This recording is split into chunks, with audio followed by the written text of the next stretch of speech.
Well, hi there. My name is Perry, and welcome to the Literary Niterary.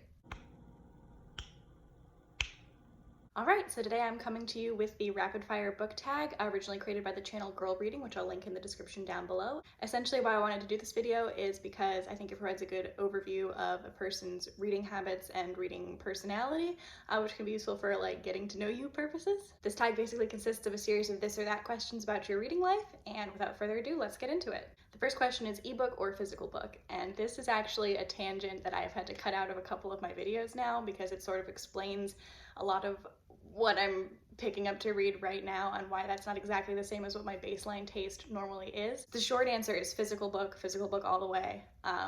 The long answer is that of course I understand the purpose of ebooks, and if you've watched my wrap-up you can tell that the vast majority of the things that I'm reading right now are ebooks that I'm borrowing from the library. The portability and the convenience of ebooks can't be beat, but to me there is something fundamentally more satisfying about reading from a paper page, and I think that's partially just because it's what I'm more used to, but I also think I'm conditioned to take media that I consume from a paper page more seriously than media that I consume from my phone. It's almost easier to focus when I'm reading a paper page, easier to get sucked in, and something about that preference or bias has made it so that I sort of have distinct reading tastes for what I read in paper versus what I read in ebook.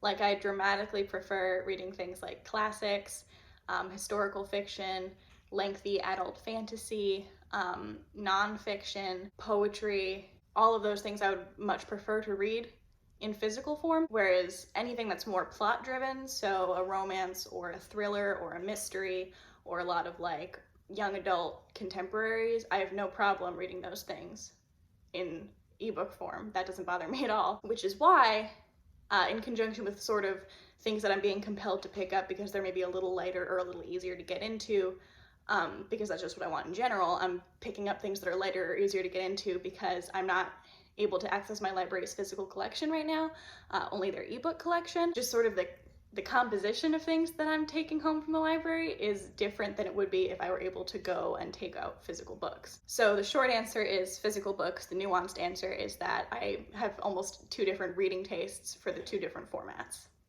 Paperback or hardback? I would say paperback because I am thrifty. I'm just not in a stage in my life or career where I feel it would be responsible to spend a lot of money on books, and I like to save a few bucks where I can. The next question is online or in-store book shopping, and I would say in-store, again, because I don't buy most of my books. It's sort of a special occasion when I am going to buy a book, so there's something special about going through a bookstore and being surprised by what you find there. So yeah, since it's basically a special occasion anyway, I would say that in-store book shopping is my preference. Trilogies or series? I'm gonna say series, and here's why.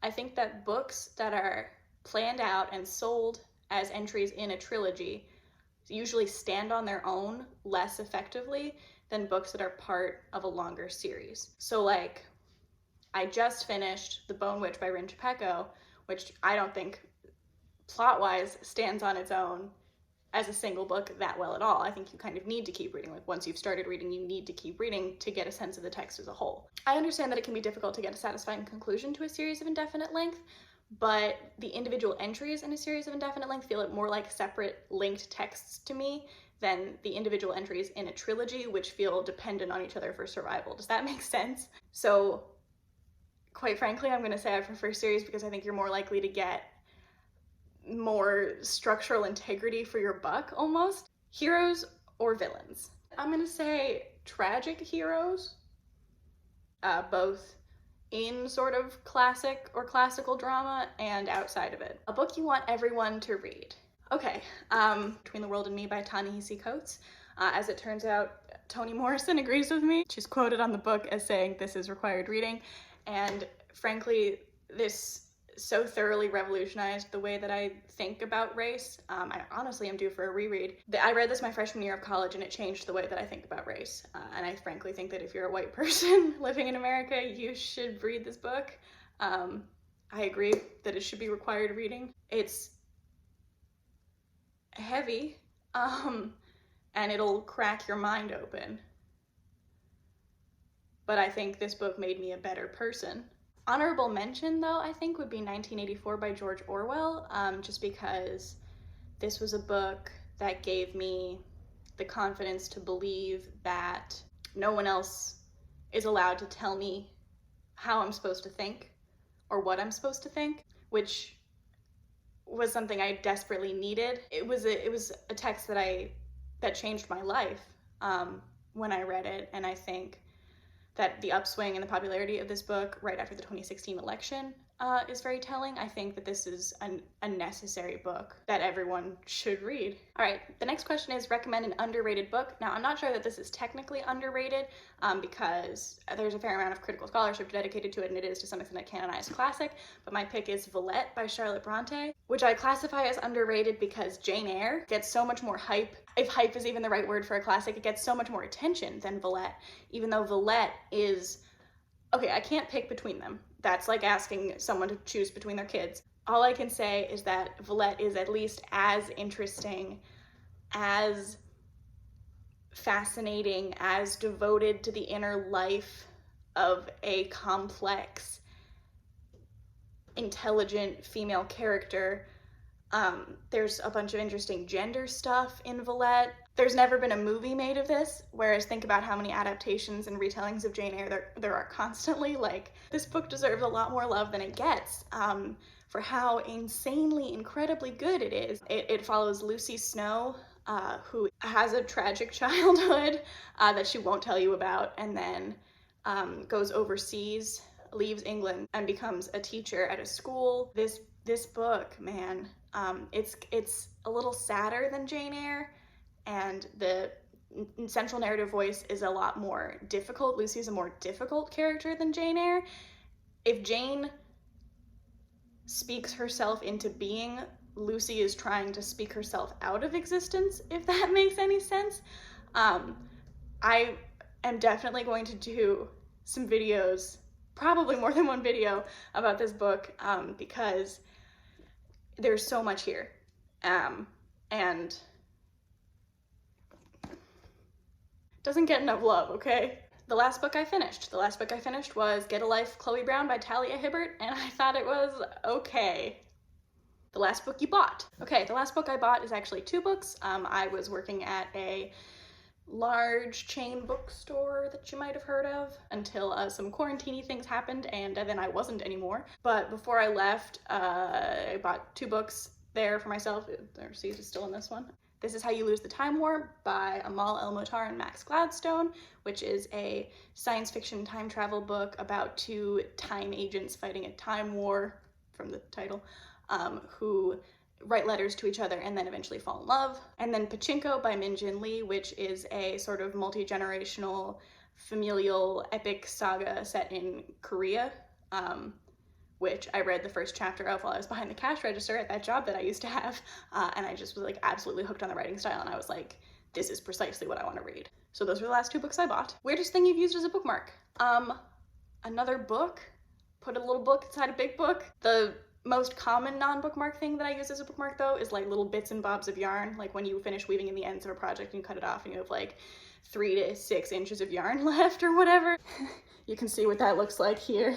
This is White Trash by Nancy Isenberg, another book that explains how America is. Okay, used books, yes or no? Definitely yes. As we mentioned, I'm thrifty, I like to save a couple bucks, and the more books the merrier. Used book sales all the way. Top 3 favorite genres. This is a complicated one because I realized that a lot of the things that consistently make me want to read a book are not necessarily genre terms. So things like queer themes, well, that's not a genre, but that'll make me want to pick up a book. I have more loyalty to specific tropes and themes or elements of a book than I do to genre categories. So I'm gonna say historical fiction, easily enough. Then I'm gonna say retellings, even though retelling isn't a genre either. And then I'm gonna say classics, even though classics isn't a genre either. It's like a time period and a degree of canonization. Borrow or buy, I'm gonna say borrow. I love the library because, again, as we mentioned, I'm thrifty, and because I don't like to buy books unless I sort of already know or I'm 100% sure that I'm going to love them. Okay, characters or plot. Right now I'm definitely in sort of a reading for plot state because it soothes my troubled mind, but in general I'm gonna say reading for characters. Long or short books. I'm gonna say long. I love getting sucked into a story, and if I'm really burrowed in, I want that experience to go for as long as possible.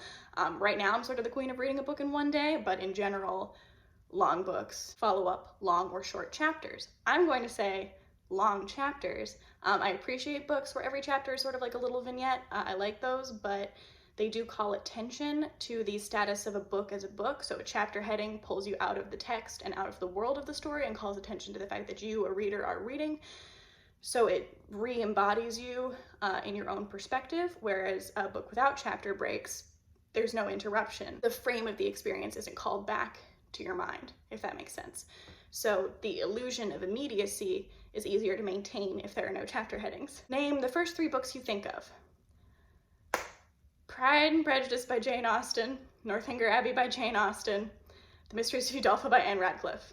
That was more an exercise in word association than anything else.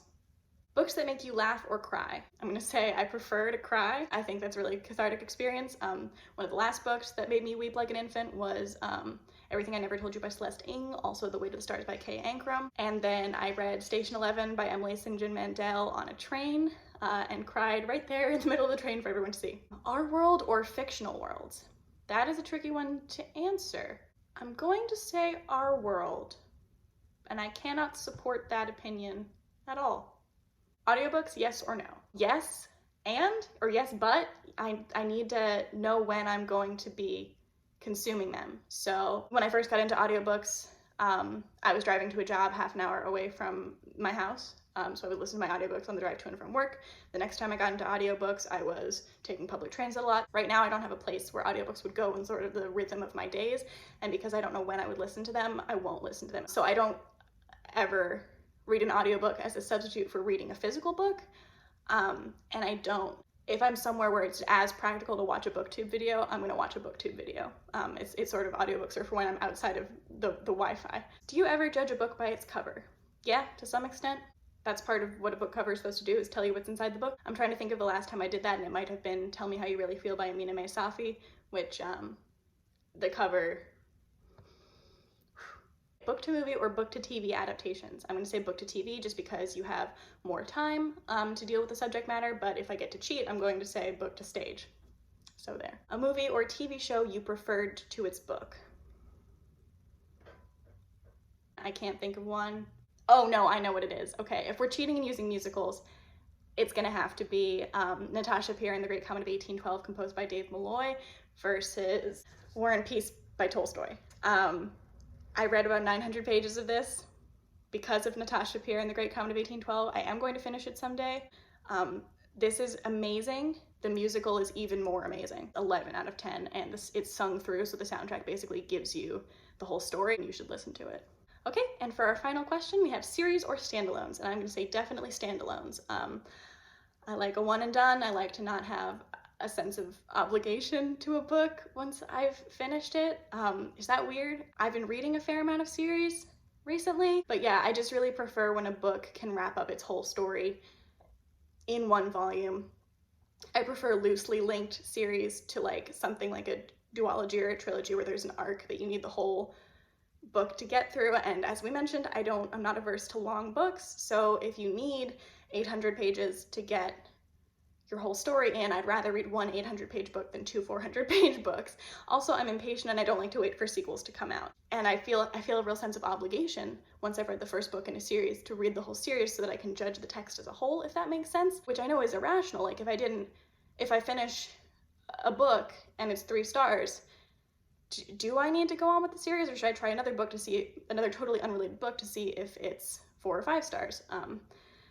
But again, I feel this urge to sort of see things through once I've started them, which is again my irrationality, but hey, you're here to hear about someone else's reading quirks, and I guess that's what I've given you. All right, guys, so that is it for today. Let me know if there is a movie or TV adaptation that you preferred to the book that it was based on, because I could not think of one. But yeah, let me know in the comments. And if you had a good time, I hope you will consider subscribing. In the meantime, I hope you're staying happy, healthy, and safe, and I hope that there's a great book waiting somewhere just for you. Bye!